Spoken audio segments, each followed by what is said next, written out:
वो आवाज़ जो खुशी का एहसास और गम की दस्तक थी। दर्द भरे नगमे सुनकर दिल मुरझा जाया करते थे और वो जब आवाज़ मोहब्बत के गीत गाती तो दिल गुदगुदाने लगते थे। आदाब द लीडर हिंदी के लिए वसीम अख्तर। हम बात कर रहे हैं लता मंगेशकर की, जिन्होंने आज सुबह अंतिम सांस ली है। फिल्मी दुनिया में जब कभी म्यूजिक का चर्चा होगा तो ये लता मंगेशकर के बगैर पूरा नहीं होगा। कोई ऐसा शख्स नहीं है जिसने ये सुना कि लता मंगेशकर नहीं रही और एकदम उसके लिए ये बड़ा सदमा साबित हुआ। किसी ने तो सर ही पकड़ लिया। लता मंगेशकर के बारे में बहुत आर्टिकल छपे हैं, उनकी जिंदगी के एक एक वरक़ सबके सामने आ चुका है। अब हम आपको जो बताने जा रहे हैं उससे कम लोग वाकिफ होंगे। लता मंगेशकर का बरेली से भी कनेक्शन था। ये कनेक्शन मशहूर अंतर्राष्ट्रीय शायर प्रोफेसर वसीम बरेलवी से जुड़ा है। वसीम बरेलवी की एक गज़ल लता मंगेशकर और जगजीत सिंह ने मिलकर गाई थी। 1990 में एक एल्बम आई थी जिसका नाम था सिजदा। इस एल्बम में लता मंगेशकर ने प्रोफेसर वसीम बरेलवी की गज़ल को बहुत ही खूबसूरत अंदाज में गाया है। वसीम बरेलवी भी उनके कायल हो गए हैं। आज जब लता मंगेशकर के देहांत के बाद द लीडर हिंदी ने प्रोफेसर वसीम बरेलवी से बात की तो उन जैसा शख्स जिसे लफ्ज़ों का जादूगर कहा जाता है वो भी ये सुनने के बाद ये कहने लगे कि मेरे पास अल्फाज नहीं हैं कि मैं लता मंगेशकर की शख्सियत को बयान कर सकूं। प्रोफेसर वसीम बरेलवी ने लता मंगेशकर को लेकर एक ख़ास बात कही। उन्होंने कहा कि उन्हें लफ्ज़ों में रूह बनकर समाना आता था। आइए आपको सुनवाते हैं कि प्रोफेसर वसीम बरेलवी ने लता मंगेशकर को किस तरह से अपने लफ्ज़ों में श्रद्धांजलि पेश की है। मतलब उन्हें बयान करने के लिए अल्फाज भी नहीं मिला। इतनी बड़ी आर्टिस्ट, इतनी बड़ी कलाकार, ये बहुत बड़ा अजीम नुकसान है इस एतबार से कि हमारा क्या, हमारे जैसे पता नहीं करोड़ों लोग की पूरी जिंदगी जो है उनको सुनते हुए गुजरी थी। मैं तो कहता हूँ कि उनकी आवाज़ सुनकर ही शायद दिल की गहराइयों को अपने वजूद का एहसास हुआ था। और क्या एक बड़ा लीजेंडरी नाम था उनका। एक इतना बड़ा आर्ट और कल्चर की फील्ड की इतनी बड़ी शख्सियत हिंदुस्तान की, मैं समझता हूँ कि मुद्दतों में पैदा होती है। आज उनका चला जाना एक बहुत बड़ी कमी की तरफ इशारा कर रहा है, बहुत बड़े सितारे की तरफ इशारा कर रहा है।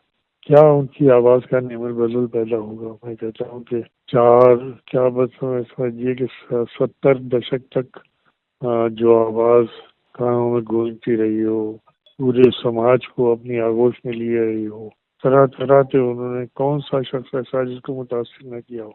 तो इतनी बड़ी आर्टिस्ट, और ये मतलब ये कि ये जो चीज़ें हैं ये ऐसा नहीं है कि हासिल कर ली जाए, ये ऊपर वाले की देन होती है। उन्हें ऐसा वरदान था कि जो उनके नाम के साथ मुख्तस था।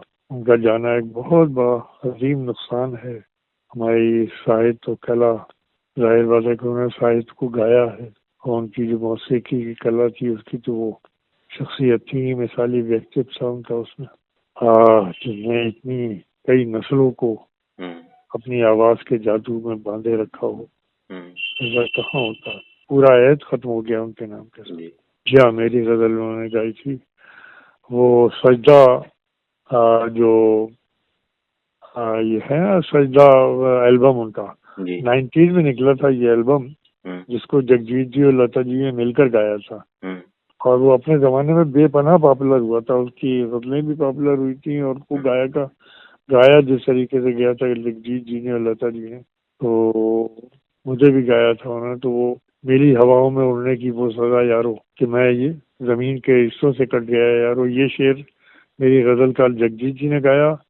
मेरी हवाओं में उड़ने की वो सजा यारो कि मैं ज़मीन के रिश्तों से कट गया यारो। फिर लता जी ने गाया वो बेख्याल मुसाफिर में रास्ता यारो, कहाँ था बस में मेरे उसको रोकना यारो।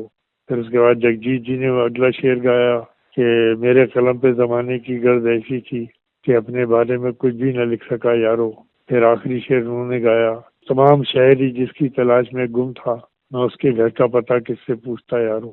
तो ये ड्यूट की शक्ल में गज़ल सजदा एल्बम में गाई है लता जी ने और जगजीत जी ने। क्या गाई है, मतलब वो बस सुनिए और सुन के दंग रह जाइए, ऐसी गाई है। असल में उन्हें शब्दों में रूह बन के समाना आता था। और इतनी वैरायटी आवाज में होना, इतना आवाज के ऊपर काबू और इख्तियार होना बहुत रेयर होता है कि जिस जिस सिचुएशन को भी वो गा दें, जो लफ्ज भी उनकी गायकी के जरिए अदा हो जाए, उसके मानी जो है वो खुलते चले जाए आदमी के ऊपर। ऐसी ऐसी आवाजें कहाँ होती हैं। इतनी अपील थी उसके अंदर, इतनी तासीर थी कि वो दिलों की गहराइयों का पता देती थी। लता मंगेशकर के बारे में थोड़ा और बता देते हैं। लता मंगेशकर को 2 बार मारने की साजिश भी हुई। उन्हें उनके ही कुक ने हल्का हल्का जहर देना शुरू कर दिया था। ये बात जब वो बीमार पड़ी और अस्पताल पहुंची तो साफ हुई। इससे पहले कि उस कुक को पकड़ा जाता वो फरार हो चुका था। ये राज यहीं खत्म हो गया कि लता मंगेशकर को कौन मरवाना चाहता था। लता मंगेशकर 1929 में मध्य प्रदेश के इंदौर में पैदा हुई थी। उनके पिता खुद प्लेबैक सिंगर थे और उन्होंने ही लता मंगेशकर को शुरुआती म्यूज़िक की तालीम दी। उसके बाद अगर हम लता मंगेशकर को देखें तो उनकी ज़िंदगी में सबसे अहम योगदान म्यूज़िक डायरेक्टर गुलाम हैदर का रहा। गुलाम हैदर ही उन्हें उस वक्त के मशहूर प्रोड्यूसर मुखर्जी साहब के पास लेकर गए, जिन्होंने लता मंगेशकर के बारे में ये कह दिया था कि उनकी आवाज़ पतली है और गाना नहीं गवाया था। लेकिन गुलाम हैदर वहीं कहकर आए थे कि एक दौर वो आएगा कि जब प्रोड्यूसर और डायरेक्टर लता मंगेशकर की गाने के लिए मिन्नतें करते दिखाई देंगे। उनकी ये बात सच हुई। गुलाम हैदर तो बंटवारे के बाद पाकिस्तान चले गए, लेकिन उनकी ये बात लता मंगेशकर को लेकर सही साबित हुई। 1948 में जब लता मंगेशकर ने फिल्म मजबूर का गाना गाया तो वो गाना इतना हिट हुआ कि उसके बाद लता मंगेशकर ने पीछे मुड़कर नहीं देखा। इस गाने के बोल थे, दिल मेरा तोड़ा कहीं का नहीं छोड़ा।